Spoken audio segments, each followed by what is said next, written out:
Buenas tardes, bienvenidos todos. Estamos en una actividad que llamamos la Escuela de la Espalda. Es una actividad que llevamos adelante desde la Central de Servicios Médicos del Banco de Seguros, desde el Departamento de Rehabilitación y el primer nivel de atención, y como ven ahí del Departamento de Administración de Riesgos Laborales y otros. ¿En qué consiste esta actividad? Primero y antes que nada, plantearles que es una actividad de educación para la salud y que está dirigido para personas que, como ustedes, son pacientes que en este momento están siendo atendidos en su gran mayoría en el primer nivel de atención de la CCM y que están en este momento con alguna dolencia en la espalda baja. ¿Qué es lo que hacemos? Transmitir normas en lo que tiene que ver con la higiene postural, con lo que tiene que ver con los estiramientos y conocimientos básicos de qué es lo que les está sucediendo en este momento para que de alguna manera ustedes formen parte activa del proceso de curación.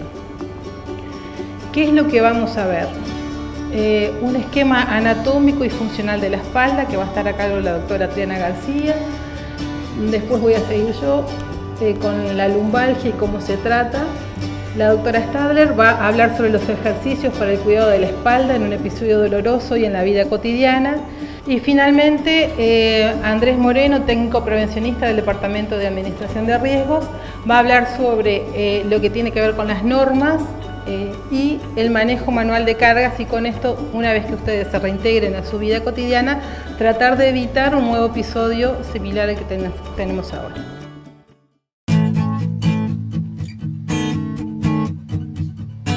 Bueno, buenas tardes. Mi nombre es Andrés Moreno, yo soy prevencionista del Departamento de Administración de Riesgos y bueno, en lo que me respecta les voy a hablar de dos temas fundamentales. Primero, una breve reseña en cuanto a la normativa en seguridad e higiene relacionada al tema de manejo manual de cargas, y en segundo término, lo dejamos para el final, pero lo más importante son las técnicas correctas para la manipulación, el levantamiento y manipulación manual de cargas.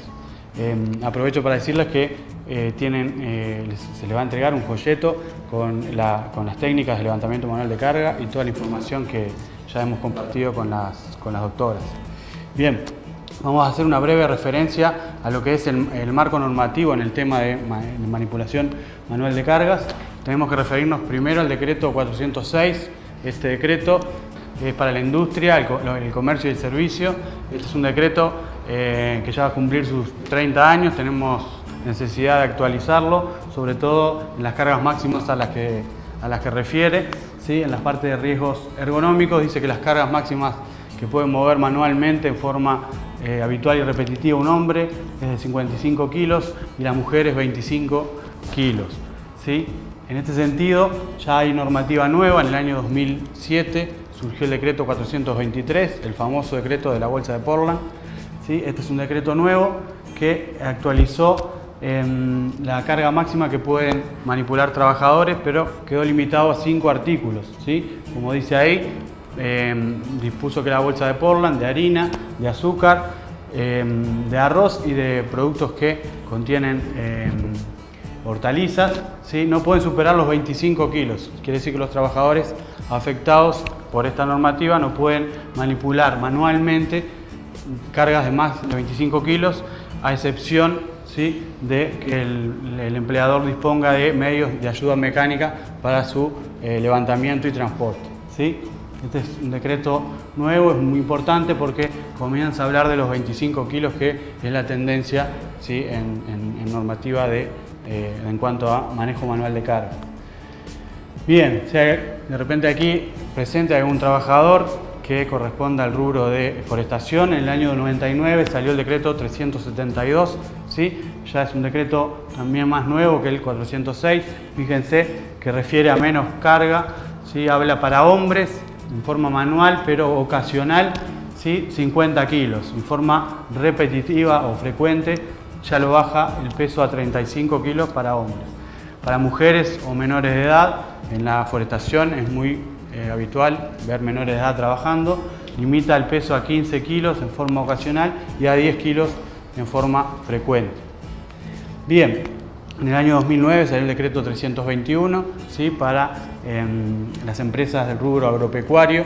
No limitó en este decreto cargas máximas para transportar o mover manualmente, pero sí da la necesidad de instruir a los trabajadores, de formarlos sobre la manipulación manual de cargas, ¿sí? Que es lo que vamos a ver en el día de hoy. Este lo dejé para el final, pero es uno de los más importantes, es el decreto 291 del año 2007. ¿Sí? Este decreto dispone que es obligatorio en todas las empresas, en todas las organizaciones, que exista un ámbito de cooperación bipartito, trabajadores y empleadores, para tratar temas de seguridad e higiene. ¿Sí? Uno de esos temas puede ser el relacionado al movimiento manual de cargas. Lo dejé para el final, pero para mí es uno de los más importantes porque es donde se pueden llegar a producirse modificaciones en las formas de trabajo, en los ritmos de trabajo, ¿sí? Que de repente no estén acompañados por la normativa. Por último, me quería referir a los roles, ¿sí? Que tenemos los organismos del Estado. Es una referencia al Ministerio de Trabajo. El Ministerio es el organismo que se encarga de realizar los controles, ¿sí? En cuanto a lo que dispone la normativa que ya veíamos, ¿sí? Es lo que nosotros denominamos la policía del trabajo, quien puede intimar a las empresas a cambiar condiciones que no cumplan con lo dispuesto en la normativa. Y después está el rol del Banco de Seguros, que tiene un rol reparador, ¿sí? El banco es el que administra la ley de accidentes de trabajo y enfermedades profesionales, ¿sí? Que va a cubrirlos a todos los trabajadores, ¿sí? En caso de accidente o enfermedad, ¿sí? Entonces siempre se va a asegurar de que el trabajador esté amparado. Bien, esto era un poco lo que queríamos hablar sobre normativa y sobre los roles de los organismos, ¿sí? Y ahora, bueno, le doy paso a la doctora Trinidad García, que va a hablar sobre la columna vertebral, la anatomía, y después al final vuelvo para hablarles sobre las técnicas de manipulación manual de cargas. Bueno, buenas tardes. Mi nombre es Triana García, soy médica de familia, trabajo en el primer nivel de atención y atiendo la mayoría de las lumbalgias que se están atendiendo en el sanatorio, en las policlínicas de primer nivel. Yo lo que os voy a contar es un poquito la anatomía de la espalda para que vean qué estructuras y cosas en la columna son las que pueden doler o molestar y qué cosas se pueden lesionar cuando hablamos de lumbalgia. Se los voy a mostrar con un pequeño video animado para que veamos bien qué estructuras están involucradas. Bueno, la columna está formada por una sucesión de huesos que son las vértebras que van cambiando de tamaño y de forma a medida que bajamos en la columna. Se pueden distinguir tres sectores. El primer sector, que es la columna cervical, que es la que nos ocupa la mayoría del cuello. Después el segundo sector, que es la columna dorsal o torácica, que es la que nos ocupa la mayoría de la espalda. Y el tercer sector, que es la columna lumbar, que es el que tiene las vértebras más grandes y más resistentes porque es el que soporta los mayores pesos y presiones. Esta parte de la columna es la que más generalmente duele y por eso van a ver que en la charla nos vamos a dedicar más justamente a la parte de la columna lumbar. La parte de la columna lumbar entonces está formada por 5 vértebras que nosotros las nombramos de L1 a L5. Estas 5 vértebras están apoyadas sobre este hueso que se llama sacro, que es el último hueso de la columna. El sacro a su vez articula con estos dos huesos que ven acá a los costados, que nos podemos tocar acá, que son los huesos de la cadera, y el sacro junto con los huesos de la cadera forma lo que se llama la pelvis. La pelvis es la que actúa de sustento para que la columna lumbar se pueda apoyar ahí. Para que se entienda un poquito mejor entonces vamos a ver ahora una vértebra lumbar por separado. La vértebra lumbar se le pueden distinguir dos sectores.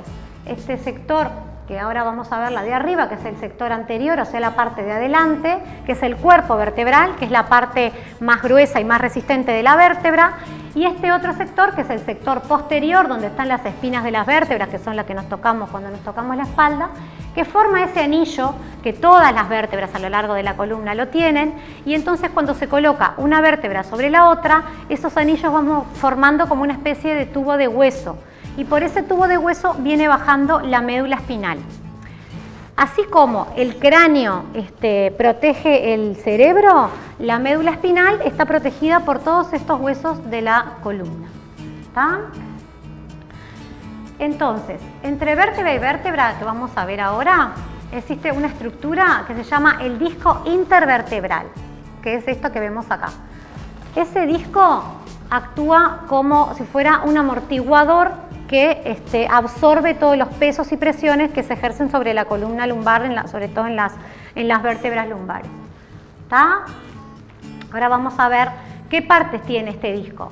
Tiene dos partes, una parte central que se llama núcleo pulposo, que está formado como por una especie de gelatina o de silicona para que se haga una idea de qué consistencia tiene, y una parte de afuera que se llama anillo fibroso, que es un ligamento redondeado bien resistente. ¿Tá?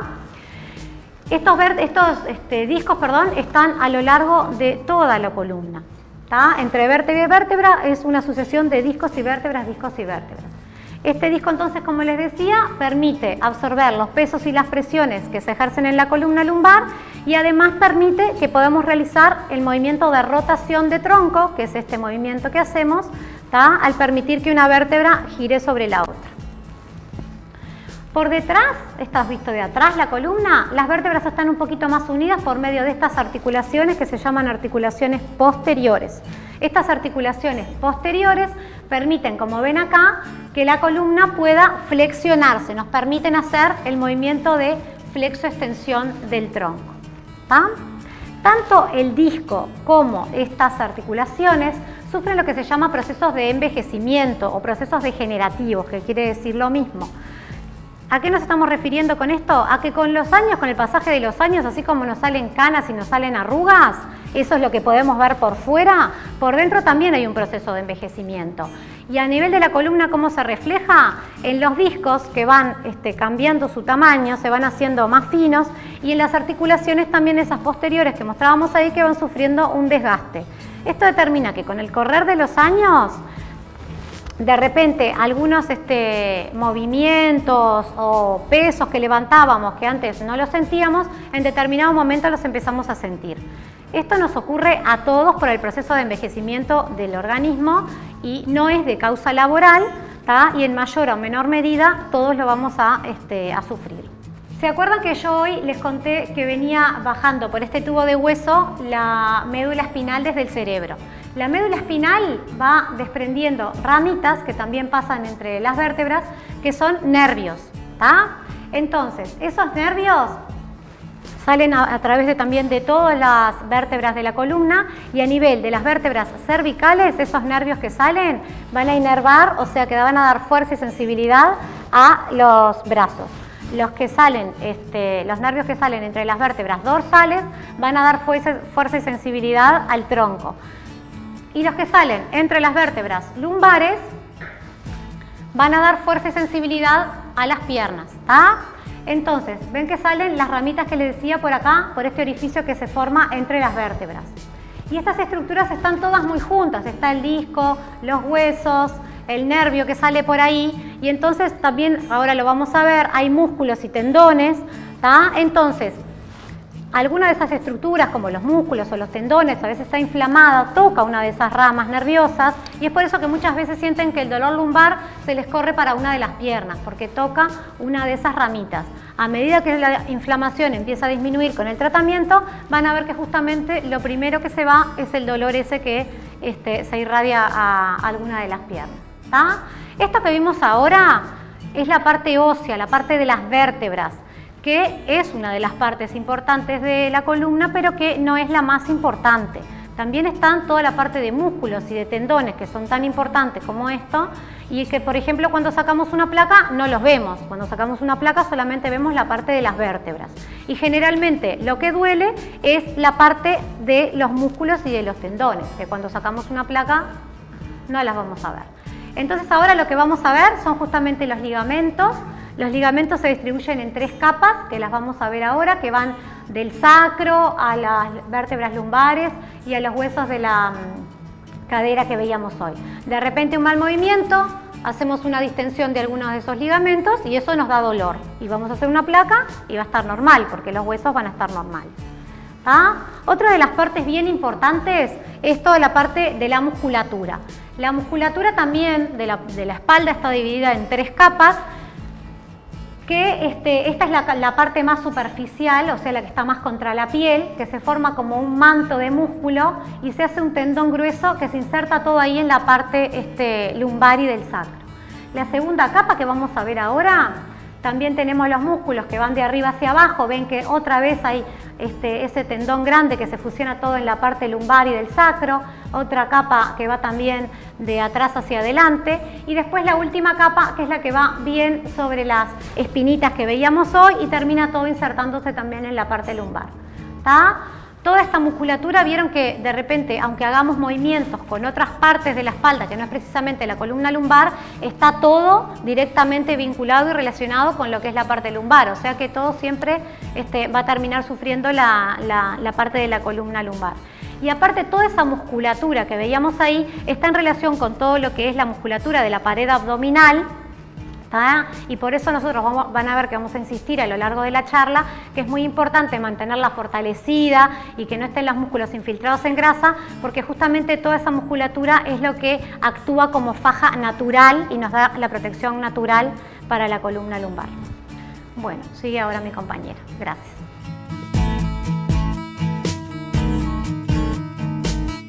Bien, y ahora entonces me presento, soy la doctora Yoseli Otegui, especialista en medicina familiar y comunitaria y una de las médicas que integra el primer nivel de atención de la CCM.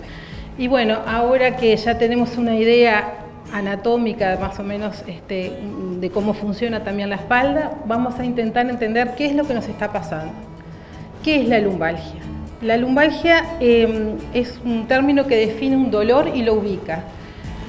Significa que hay un dolor que está en la espalda y que se ubica entre las últimas costillas y el pliegue de los glúteos.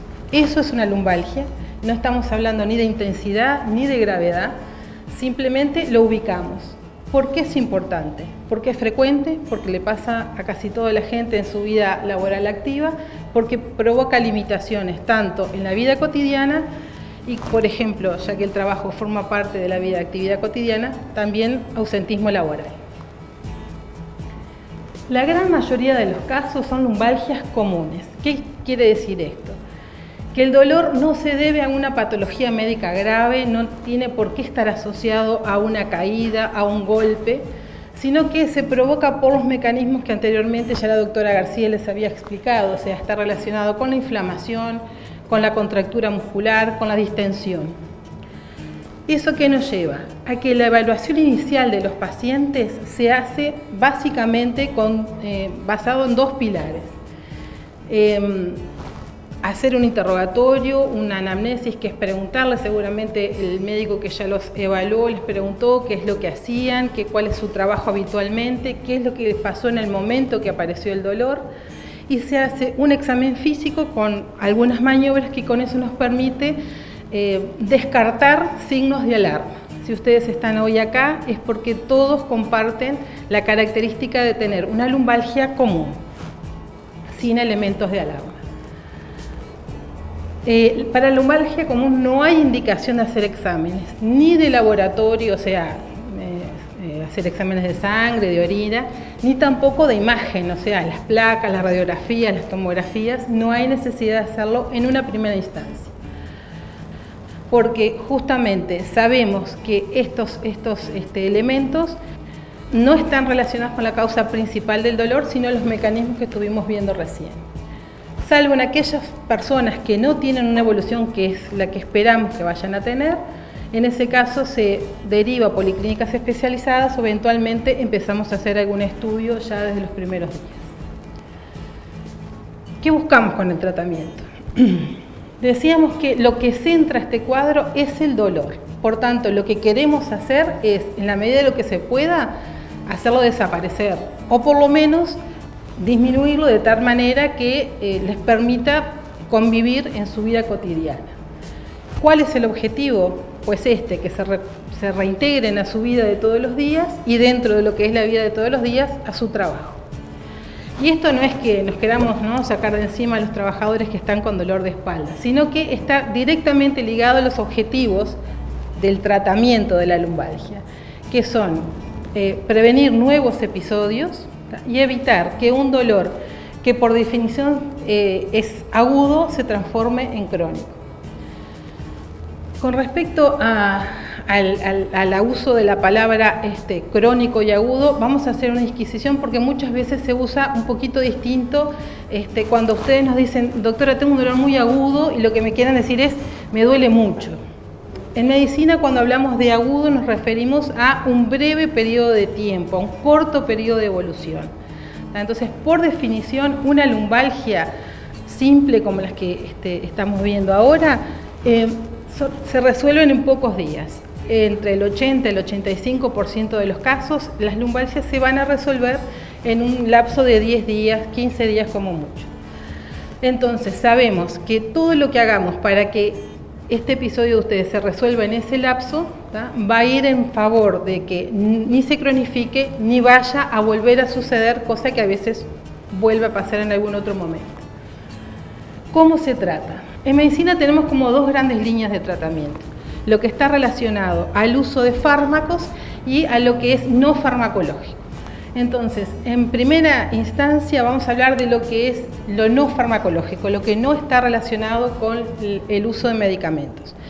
Lo primero que ven acá ponemos acá la educación para la salud. Y es esto que estamos haciendo hoy con ustedes. Queremos que pacientes informados, pacientes que sepan qué hacer para formar parte del proceso de mejoría de su cuadro, hace que realmente las cosas marchen mucho mejor. Por eso le damos información, les damos elementos con los cuales ustedes puedan interactuar con el médico que los esté asistiendo en este momento para preguntar dudas, para hacer, en definitiva, hacer un equipo para que el cuadro se resuelva cuanto antes y de buena manera. En segunda instancia, las medidas de higiene postural, los ejercicios y los estiramientos, lo nombro ahora, pero a continuación la doctora Stadler va a hacer se va a detener en esto, así que lo nombramos y después va a haber un tiempo especial para este momento. El último punto es la utilización de la termoterapia, del calor o del frío, como ayuda para mejorar el dolor. No es que es lo mismo calor o frío. Nosotros indicamos cada una de las cosas en función de cómo vimos que se generó el episodio de dolor. En general, el frío está indicado en aquellos procesos donde pensamos que lo que está, predominando es lo inflamatorio. Entonces, en ese caso, indicamos frío. Cuando pensamos de que lo que está generando la mayor parte del dolor es que el músculo está contracturado, está apretado, eso responde mejor con el calor. Por eso siempre indicamos la utilización de la temperatura, o sea, calor o frío, masajes, y después les indicamos utilizar geles. Acá ya entramos al tratamiento farmacológico, pero los geles es un tratamiento local. Sabemos que tanto la temperatura como el tratamiento local con antiinflamatorios, con geles antiinflamatorios, provocan una calma del dolor que es momentánea, es de poco rato. Por eso siempre indicamos de que esto se tiene que repetir varias veces en el día. O sea, sabemos, nos van a decir, me calma un ratito, después me vuelvo para hacer el dolor. Sabemos que es así. Queremos por eso que sea repetido a lo largo del día. Mínimo 4 veces en el día. Si lo pueden hacer más, mejor. 10-15 minutos de bolsa de agua caliente o de frío local, después hacen masajes, después se pasan el gel y una vez que tienen aprestado el músculo para poder hacer los estiramientos que más adelante les va a explicar la doctora Stadler. Después nos quedamos con el uso de fármacos. Básicamente tenemos dos grupos. Los medicamentos que son analgésicos y antiinflamatorios, que son los que son de uso muy común, que muchas veces ustedes mismos van y compran porque son de venta libre. Y en esto nos detenemos un ratito porque el hecho de que sea de venta libre no significa de que estén exentos de efectos desagradables o efectos que no son los que estamos buscando con el tratamiento. Primero, siempre lo indicamos por vía oral. La vía oral es mucho más segura, tiene menos efectos desagradables. Muchas veces la gente dice, bueno, ¿por qué no me lo da inyectable? Bueno, no están indicados a hacerlos inyectables, tienen efectos adversos los inyectables. A veces dicen el machucón que me quedó porque un inyectable mal dado. No tiene ninguna ventaja. No es cierto aquello de que todo lo que duele cura en este caso. Entonces lo indicamos por vía oral. Algunas personas me dicen, doctora, pero tengo un problema de gastritis, tengo acidez en el estómago, entonces prefiero de otra manera. El medicamento hace efecto por lo que es el medicamento en sí, no por la vía que usamos. O sea que siempre para los tratamientos que van a durar varios días, la vía indicada es por boca, vía oral. Si la persona tiene algún problema de este tipo, como estábamos hablando recién, bueno, obviamente que se lo tiene que transmitir a su médico. El colega que lo esté tratando va a tratar de elegir del grupo que hay varios fármacos, el que sea menos irritante, y si es necesario va a agregar además alguna protección gástrica para poder utilizar estos fármacos. Después tenemos el grupo de los relajantes musculares, que lo que apunta es justamente que ese músculo que está así apretadito se vaya como aflojando de a poco. Lo que buscamos con esto no es provocar sueño, no es para que la persona se duerma, pero sí tiene ese efecto secundario. Entonces siempre de entrada lo que le decimos es que la primera vez lo tomen en la noche para ver cómo le cae a cada uno. Hay personas que le da mucho sueño, no deberían conducir ningún tipo de vehículo mientras están tomando relajantes musculares. Algo que es bien importante y que me olvidé respecto a los medicamentos analgésicos antiinflamatorios, siempre hay que tomarlos después de haber comido, con la panza llena, decimos siempre, ¿tá? Porque eso evita el riesgo o disminuye el riesgo de efectos secundarios desagradables a nivel del tubo digestivo. Bien, ¿cada cuánto son los controles? Yo siempre digo cuando yo era muy joven y estudiaba, los profes nos decían, a la lumbalgia la dejás quietita 10-15 días en su casa sin que se mueva y recién ahí la controlás. Nosotros ahora, al contrario, promovemos que muy precozmente la persona se mueva, que camine, que se mueva todo lo que le permite y le permita el dolor, y también en ese sentido también controlarse en periodos cortos de tiempo. Entonces van a ver que ustedes van a ser citados para ser controlados cada 5 días, cada 7 días como mucho, justamente para poder ir chequeando cómo va el tratamiento, si apareció algún efecto desagradable que lo tengamos que corregir, si hay que hacer algún cambio en cuanto a la forma de tomarlo o al fármaco en sí. Entonces cada 5 o 7 días van a tener un control. Y finalmente, definir entonces qué pasa cuando el paciente presenta una lumbalgia con patología degenerativa. ¿Se acuerdan que la doctora García, cuando mostraba el video, hablaba sobre las canas y las arrugas, que es la manera como tratamos de explicar esto de la patología que ya existía antes, o sea, de cuadros que ya la persona ya trae al momento de haber tenido el accidente laboral? La presencia de patología degenerativa, que puede ser una artrosis, que puede ser problemas en los discos, vamos a tratarlos con ciertos plazos, ¿ah? Lo que tratamos en el banco es el episodio agudo, o sea, ¿se acuerdan que habíamos dicho que teníamos una resolución que siempre oscilaba entre los 10-14 días? Bueno, incluso hasta podemos tratarlo un poquito más, vamos a tratarlo a veces hasta 3 semanas, 4 semanas con una patología degenerativa previa. Si después de ese tiempo, después de haber hecho todo esto que estuvimos hablando del tratamiento tanto farmacológico como lo no farmacológico, todo esto que estuvimos hablando antes, la persona sigue con dolor, entonces eso va a determinar que va a ser dada de alta del banco porque fue atendida su patología aguda, que fue el desencadenante laboral, y después va a continuar en su prestador de salud. Puede pasar que la persona no sepa que tiene esa patología degenerativa y que a medida de que lo vamos tratando, por alguna causa no tiene la evolución esperada, entonces en ese caso de repente empezamos a estudiar y surge alteraciones a nivel de los distintos estudios que estamos pidiendo. Entonces el tiempo en que va a quedarse va a depender de cada caso, pero el concepto que quiero transmitirles es que la patología degenerativa no es una patología laboral y que en un lapso de tiempo más acá o un poquito más allá va a determinar una continuación de su tratamiento en su prestador integral de salud. Bueno, esto es lo que teníamos para hablarles sobre la lumbalgia y ahora sí va a seguir la doctora Stadler para explicarle un poquito los ejercicios y los estiramientos. Hola, yo soy la doctora Stadler, soy una de las fisiatras que trabaja en el Banco de Seguros y soy la fisiatra que trabaja junto con los traumatólogos de columna. Bueno, vamos a hablar un poco de la postura y vamos a hablar de cuáles son las posturas adecuadas para tener cuando uno está con dolor lumbar. Lo primero que tenemos que tener claro es que la postura es la posición que toman los diferentes segmentos del cuerpo en un momento dado. Y el cuerpo está hecho para moverse, entonces toda postura que uno la tenga por mucho tiempo es una postura que genera dolor. Como nos vamos al Chuy en el bus cama y cuando llegamos tenemos dolor porque estuvimos mucho rato quietos en la misma posición. Bueno, vamos a hablar de cuál es la mejor forma de estar sentado cuando uno está con dolor lumbar.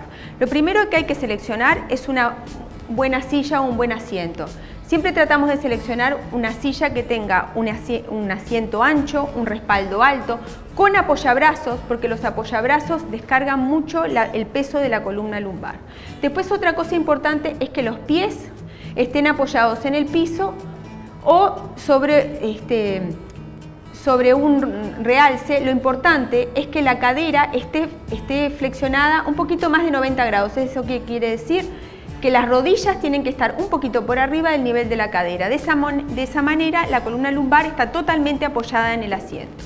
Yo elegí acá una silla que gira, sobre todo para hablar un poco de lo que genera tensión en la columna. La columna normal puede girar y puede flexionarse. La columna, cuando uno está con dolor de espalda, no conviene que uno haga ejercicios de rotación, ni de flexión ni de rotación, porque eso es la forma más sencilla de lastimar el disco. El disco intervertebral es un amortiguador hidráulico que es similar, siempre les digo que es similar a una botella de refresco.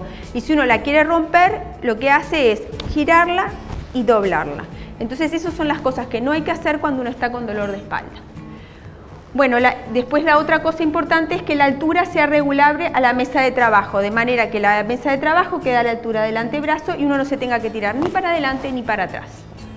Bueno, ¿cuál es la mejor forma de estar de pie? Cuando uno tiene que estar mucho rato de pie, lo importante es buscar la forma de que se desdibuje la curva inferior de la columna lumbar. De esa manera el disco queda totalmente apoyado y no genera tanto dolor. ¿Eso cómo se logra? Flexionando una cadera. Por lo general, habitualmente nosotros lo que hacemos es poner una pierna arriba de un escalón o si no un banquito o abrir una puerta y poner un pie abajo del mueble. Estas son las formas de hacer esto. Bueno, la siguiente. Estas son las posturas de descanso. No son posturas de descanso para descansar, son posturas para que descanse la columna lumbar. Entonces, una forma sencilla es sobre un piso firme, la columna lumbar totalmente apoyada, la cadera flexionada a 90 grados, las rodillas flexionadas a 90 grados, bien apoyado sobre un apoyo. En esta postura la columna lumbar está muy descargada y ustedes más o menos están en esa postura 3-4 minutos y les descansa bastante la espalda. Y después pueden volver a su trabajo. Bueno, estas son posturas. Ahora sí, no son para descansar la columna lumbar, sí son posturas para dormir. Uno sabe que la posición de que cada uno duerme es personal y es muy difícil de cambiar. Entonces lo que tenemos que hacer es adaptar. La mejor forma de dormir cuando uno está con dolor lumbar es ponerse de costado, con las piernas flexionadas, una almohada entre las piernas y todo el tronco bien apoyado, de manera que con las piernas flexionadas se genera una gran base de sustentación para el tronco. Pero el que no tiene la suerte de dormir en esta posición, la otra forma de dormir que puede dormir cada uno es boca arriba. El que duerme boca arriba sí tiene que tener cuidado de poner algo debajo de las piernas, que puede ser un acolchado arrollado o un grupo de almohadas, de manera que las piernas no se extiendan cuando uno se duerme. Y de esta manera la columna lumbar queda bien apoyada. Y para el que duerme boca abajo, que es la peor forma de dormir cuando uno está con dolor lumbar, entonces lo que tiene que hacer es ponerse un poco de almohadas o un acolchado doblado, de manera que tiene que desdibujar la columna, la curva fisiológica de la columna, que es para abajo, hacerla un poquito para arriba. ¿Estamos? La siguiente. Bueno, vamos a hablar ahora de la lumbalgia aguda y ejercicios. ¿Por qué hablamos de la lumbalgia aguda y los ejercicios? Antes se decía que cuando uno está con dolor lumbar tiene que hacer cama. Ahora sabemos que el reposo es favorecedor, pero no más de 24 o 48 horas. Después de las 24 o 48 horas, siempre le decimos a los pacientes que se empiecen a levantar y moverse según tolerancia. Y hay algunos ejercicios muy sencillos que son para estirar los músculos que están alrededor de la columna sin hacer ejercicios flexibilizando la columna en sí misma. Bueno, estos son ejercicios muy sencillos que sirven para estirar todos los músculos que están paravertebrales cervicales, dorsales y lumbares y los músculos de la cara posterior del tronco. Digo, estas posturas se mantienen más o menos 30 segundos y después se hacen 2 o 3 veces, se pueden hacer 2 o 3 veces en el día y de esa manera se estiran los músculos sin doblar demasiado la espalda. Este es otro ejercicio muy sencillo que es como si trataran de arrollarse todos en el piso. La columna lumbar de esta manera se desdibujan toda la curva normal que tiene la columna y las facetas, que son las articulaciones posteriores, que ya habló la doctora, se abren un poquito y de esa manera se libera la presión. Y este es otro ejercicio muy sencillo para estirar los músculos que están alrededor de la pelvis, que son músculos que también muchas veces por contracturas generan dolor. Bueno, ahora vamos a hablar un poco de la prevención de la recurrencia. ¿Por qué hablamos de prevención de la recurrencia? Porque sabemos que la lumbalgia es una enfermedad de la postura bípeda, de los que caminamos en 2 pies, y es muy probable que tengamos más de un episodio en la vida. Se dice que el 80% de la población adulta va a tener un episodio de dolor lumbar en algún momento de la vida, y sabemos que los que ya tuvieron un primer episodio, el 80% seguramente de ustedes va a haber un segundo episodio. Entonces lo que tenemos que hacer es tratar de enseñarles cómo salir de este episodio de la mejor manera posible y lo más rápido posible, porque sabemos que cuando más rápido salen, menos posibilidad tienen de recaer. Bueno, estos son consejos básicos para mantener la salud en general y la salud de la columna lumbar. Primero, mantener el peso adecuado, y esto es muy importante porque sabemos que cada vez que ustedes levantan una bolsa de Portland, primero levantan la que llevan puesta y después viene la bolsa de Portland, así que cuando más delgado esté uno, mejor está cuando uno tiene problemas de la columna lumbar. Primero, después mantenerse activo y hacer ejercicios. Esto es muy importante y por eso vamos a agregar en esta presentación 2 apartados que los va a hacer la licenciada Susan Caballero, que nos va a hablar un poco de ejercicios para hacer antes del trabajo, ejercicios calisténicos y ejercicios muy sencillos para hacer después del trabajo, que los hacen entre 5 y 6 minutos antes y 5 y 6 minutos después, y eso les va a permitir mantenerse activos y tener todas las articulaciones en movimiento y preparadas. Dejar de fumar, eso es muy importante, porque el tabaco tapa la microcirculación y la microcirculación irriga a todo el cuerpo, entonces todas las estructuras del cuerpo están involucradas. Muy importante no fumar en los pacientes que trabajan con el cuerpo. ¿tá? Realizar ejercicios de estiramiento, que ya los hablamos, de focalizar el dolor y distraerse, esto es muy importante porque si uno se pasa hablando todo el día del dolor, tiene más dolor. Y yo siempre pongo el ejemplo de los helados, que si nos ponemos a hablar de qué gusto de helado nos gusta cada uno, todos salimos con ganas de comer helado y nadie pensó en comer helado antes de entrar. Así que no tienen que estar todo el día hablando del dolor. Evitar pensamientos negativos, esto es también importante y por eso les damos toda esta charla, les explicamos un poco cómo es la columna, cómo funciona, para que ustedes cuando concurran a su médico le puedan hacer las preguntas que le quedan dudas más específicamente. La integración social y distraerse, hagan cosas que no pueden hacer cuando están trabajando, pueden salir a pasear, llevar los chiquilines a la escuela. Y después, muchos de nosotros tenemos patología degenerativa porque ya nos pasaron los años. Entonces es muy importante conocer el cuadro y plantearse metas realistas. La columna con que cada uno nació no se puede cambiar, lo que tenemos que cambiar son algunas conductas y algunas cosas que vamos a poder modificar para estar mejor. Y el dolor no es igual a daño, y esto también es una cosa que siempre digo y que es muy importante. Porque muchas veces ustedes van a hacer ejercicios, van a hacer estiramiento y van a decir, bueno, pero esto me provoca dolor, pero ustedes van a ver que después que hacen ese ejercicio pueden hacer muchas más cosas y se sienten mejor. Bueno, y ahora les agradezco a todos y va a pasar mi compañero. Muchas gracias.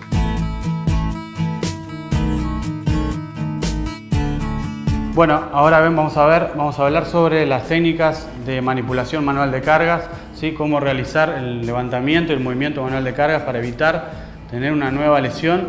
Hoy hablábamos del 80% de los trabajadores que se iban a volver a lesionar, ¿sí? Entonces es importante luego de conocer la estructura de la columna vertebral, bueno, ver cómo tenemos que hacer el levantamiento correcto manual de cargas. ¿En qué se basa esta técnica? Primero, en lo que vimos ya por parte de las doctoras de la anatomía de la columna vertebral, cómo está constituida la columna y cómo trabaja, ¿sí? Y después, básicamente, en la utilización de los músculos de las piernas, ¿sí? Que son los músculos más preparados que tenemos para hacer fuerza, más que los músculos dorsales. Bien. Primero tenemos que mantener la espalda recta en todo el movimiento cuando levantamos peso y cuando lo trasladamos, ¿sí? Y para ello nos podemos ayudar manteniendo el mentón erguido, ¿sí? Eso nos va a ayudar a mantener una buena postura, ¿sí? Va a enderezar toda la espina dorsal cuando vamos a levantar y mover peso. La espalda recta, esto es fundamental, ¿sí? Hoy veíamos la estructura de la columna vertebral, veíamos la estructura de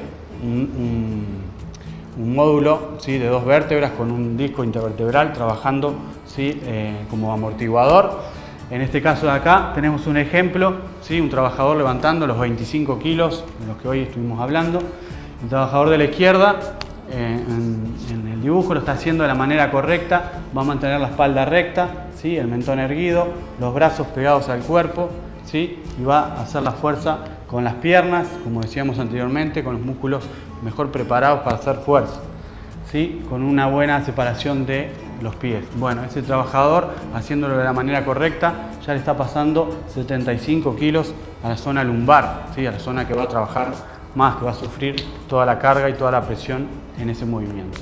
El trabajador de la derecha lo va a hacer de la manera incorrecta, que a veces lo hacemos, ¿sí? Va a estar con una separación inadecuada de los pies, la carga lejos de su centro de gravedad, ¿sí? Va a flexionar la columna, ¿sí? No van a estar los discos alineados, ¿sí? Y va a hacer la fuerza con los músculos dorsales y no con lo de las piernas.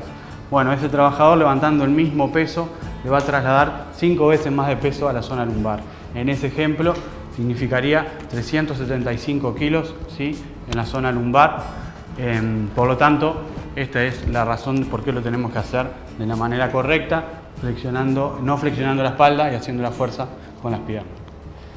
Bien, los brazos pegados al cuerpo, yo les decía, nos va a ayudar a mantener la carga cerca de nuestro centro de gravedad, cerca de nuestro cuerpo, ¿sí? Y además nos puede ayudar para descansar la carga si tenemos que acomodarla, ¿sí?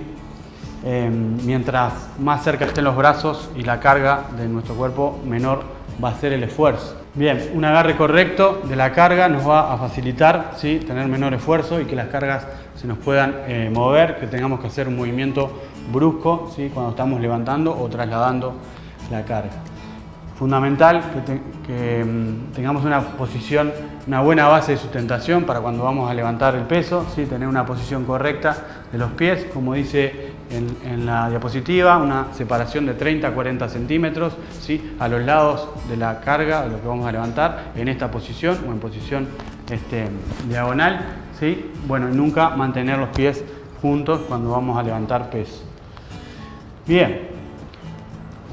Finalizando, 12 buenas prácticas que queremos recordarles para cuando tenemos que levantar manualmente cargas, ¿sí? Primero, separar los pies para proporcionar una buena base de sustentación.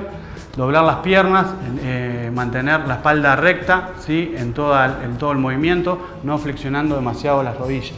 No girar el tronco, hoy la doctora Stadler hablaba, ¿sí? De los movimientos de rotación. No es importante no girar el tronco cuando levantamos y trasladamos peso.